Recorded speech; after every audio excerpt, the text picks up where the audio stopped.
Hivi master, upo single, upo kwenye mahusiano?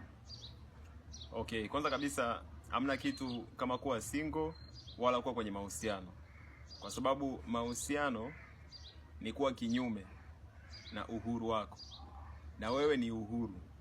Kwa hiyo maana yake mahusiano yoyote yanakuwa kinyume na wewe mwenyewe, na mara nyingi wewe unadhani upo kwenye mahusiano, lakini mtu ambaye uko naye kwenye mahusiano hajawahi kuexist, na maanisha kwamba hajawahi kuwepo, ila ni imagination yako ambao unaamua kuitengeneza juu ya huyo mtu, alafu na yeye anajitahidi kuijua, anaikaa au anaiigiza. Kwa hiyo unamfanya mtu anakuwa kama vile umemmiliki.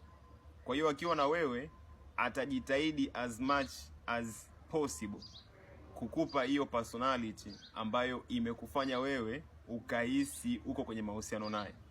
Na hii sio tu mahusiano ya kimahusiano ya kimapenzi, lakini pia hata mahusiano ya kifamilia pia. The moment unamwona mtu ni mdogo wako, pindi akiwa na wewe anakuwa anakaa kwenye hiyo character ya kuwa mdogo wako. The moment unamwona mtu ni kaka yako, pindi akiwa na wewe anakuwa kwenye hiyo character ya kuwa kaka yako. Lakini asipokuwa na wewe anakuwa ndo muda ambao yuko yeye kama yeye, anakuwa yuko free au anakuwa yuko huru, anakuwa kwenye uhalisia wake. Kwa hiyo hali ya kujiruhusu sana kusema uko kwenye mahusiano, sana sana kwa mfano ya kimapenzi, maana yake unakuwa umejiweka kwenye riski ya kuwa kwenye hofu ya kumpoteza mtu, kwa sababu unaenda kujivalisha umiliki ambao sio asili yako. Hamna binadamu anayemilikiwa, sio asili yako umiliki, wala yeye hana asili ya kumilikiwa.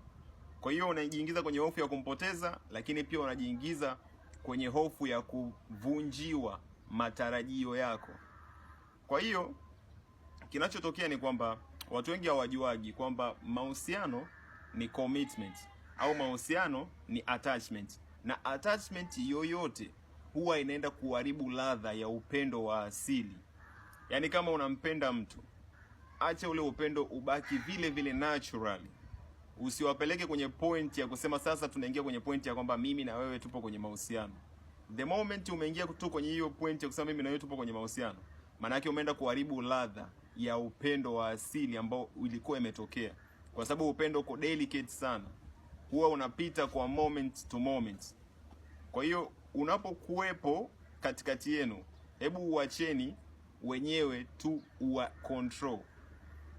Na mara nyingi utakuja kujikuta kwamba unaweza tu ukaufurahia zaidi. Tena mara sometimes inakuwa ni ya muda mrefu zaidi kuliko hata yale mahusiano ya kuwekeana commitment kwamba from now tuna date.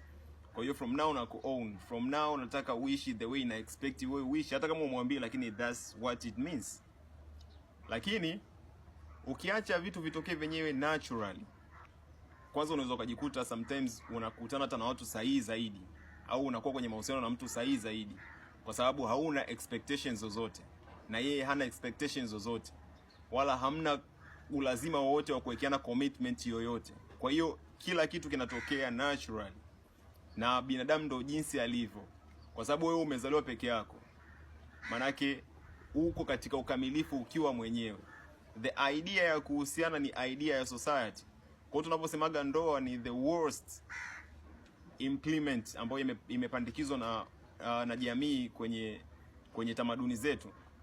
Hatumaanishi tu ile ndoa ya kanisani, tunamaanisha hali yako wewe ya kudhani sasa na uhusiana na huyu mtu. Yaani the moment tu pale umeshajiwekea commitment au umejiwekea attachment, tayari umejiweka kwenye riski ya kuingia kwenye mateso yasiyokuwa na ulazima. Ndio maana mimi sijihusishagi na attachment za aina yoyote, kwa sababu I know it is a game and I don't want to play it. Muka master.